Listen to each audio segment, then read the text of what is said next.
Hello friends, DSLR வச்சிருக்கவங்க எல்லாருக்குமே பார்த்தீங்கன்னா இந்த ப்ராப்ளம் கண்டிப்பாக வரும். ஸோ இதை பார்த்தீங்கன்னா நீங்கள் பயப்படாதீங்க. ஏதாச்சும் நமக்கு மெமரி கார்டில் ஸ்லாட்டில் பார்த்தீங்கன்னா ஏதோ ப்ராப்ளம் ஆயிடுச்சு, கடையில் போய் கொடுத்து சரி பண்ணலான்னு சொல்லிட்டு அப்படிலாம் நீங்கள் ஃபீல் பண்ண தேவையில்லை. ஏன்னா இது ஒரு சின்ன ப்ராப்ளம் தான்.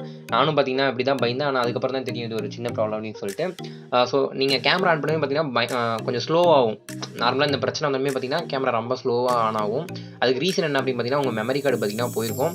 ஸோ மெமரி கார்டில் பார்த்தீங்கன்னா இந்த மாதிரி ஒரு ஃபோட்டோ பார்த்தீங்கன்னா வரும் நீங்கள் ஆன் பண்ணதுமே ஸ்க்ரீனில். இந்த மாதிரி பார்த்தீங்கன்னா உங்கள் கேமராவில் பார்த்தீங்கன்னா காட்டும் கார்டு cannot be access ரீஇன்செர்ட் பண்ண சொல்லும். அப்படின்னா உங்கள் கார்டை பார்த்தீங்கன்னா கேமரா வச்சு ஃபார்மேட் பண்ண சொல்லும். ஆனால் நீங்கள் ஃபார்மேட் பண்ணாலும் பார்த்தீங்கன்னா உங்களுக்கு வந்து ஃபார்மேட் ஆகுது. வேணா நான் என் கேமராவில் பார்த்தீங்கன்னா இதே பிரச்சனை தான் வந்துருப்பாருங்க.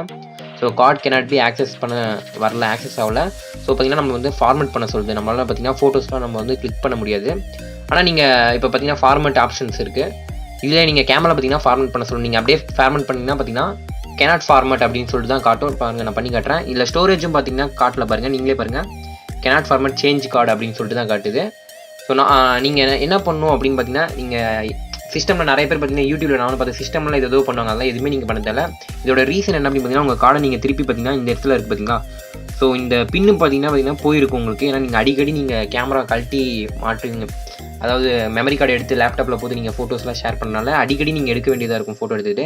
அதனால் பார்த்தீங்கன்னா நீங்கள் ஒரு டைம் எடுக்கும்போது சேஞ்ச் ஆகிட்டுக்கும். ஸோ பார்த்தீங்கன்னா அதுதான் பார்த்தீங்கன்னா புதுசாக பார்த்தீங்கன்னா ஒரு அடாப்டர் ஒன்று வாங்கியிருக்கேன் நான். So adapter plus memory card இது பார்த்தீங்கன்னா ஜஸ்ட் ஒரு 500 மட்டும்தான். அதோட லிங்க் பார்த்தீங்கன்னா கீழே நான் டிஸ்கிரிப்ஷனில் தரேன். 32 GB பார்த்தீங்கன்னா வெறும் 429 தான். 16 GB உங்களுக்கு வேணாலும் வாங்கிக்கோங்க. அது 300 200 அது மாதிரி வரும். ஸோ நான் பார்த்தீங்கன்னா 32 GB வாங்கியிருக்கேன். வாங்கி பார்த்தீங்கன்னா மெமரி கார்டு தனியாக ஒரு அடாப்டர் ஒன்று தனியாக கொடுத்துருப்பாங்க. இது பார்த்தீங்கன்னா நீங்கள் கேமரா கார்டு மாதிரியே தான் இருக்கும். நீங்கள் பார்த்தீங்கன்னா அந்த மெமரி கார்டு மட்டும் இன்சர்ட் பண்ணிக்கலாம். சப்போஸ் உங்களுக்கு ஏதாச்சும் இந்த பின்னு தேஞ்சிட்டா கூட நீங்கள் அடாப்டர் மட்டும் சேஞ்ச் பண்ணிக்கிற மாதிரி இருக்கும். இது மாதிரி ஆகுனா கொஞ்சம் யூஸ்ஃபுல்லாக இருக்கும். நம்ம வேறு எதுக்காச்சும் கூட யூஸ் பண்ணிக்கலாம். மெமரி கார்டு வேணா தனியாக கழட்டி. நீங்கள் கேமரா கார்டு பார்த்தீங்கன்னா வாங்கினா நார்மலாக 700 800 1500 ஆகும். நீங்கள் அதுக்கு பதிலாக நீங்கள் சீப்பாக பார்த்தீங்கன்னா அடாப்டர் மெமரி கார்டு இது மாதிரி வாங்கிக்கலாம். ரெண்டுமே பார்த்தீங்கன்னா ஒர்க் ஆகும்.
நீங்கள் உங்களுக்கு கேமரா இந்த மாதிரி cannot be access reinsert format பண்ணால் உங்கள் கார்டு பார்த்தீங்கன்னா தேஞ்சிருச்சுன்னு தான் அர்த்தம். வேறு ஒரு பிரச்சனையுமே இல்லை.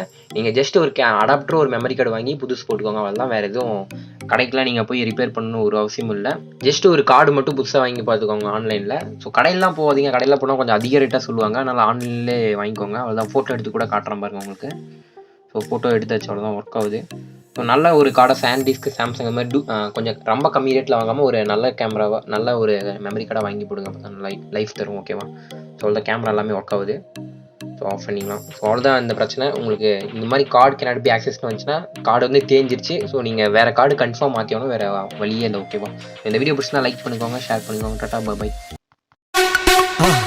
மறக்காம சர்ப்ரைஸ் பண்ணுங்க. தேங்க்யூ.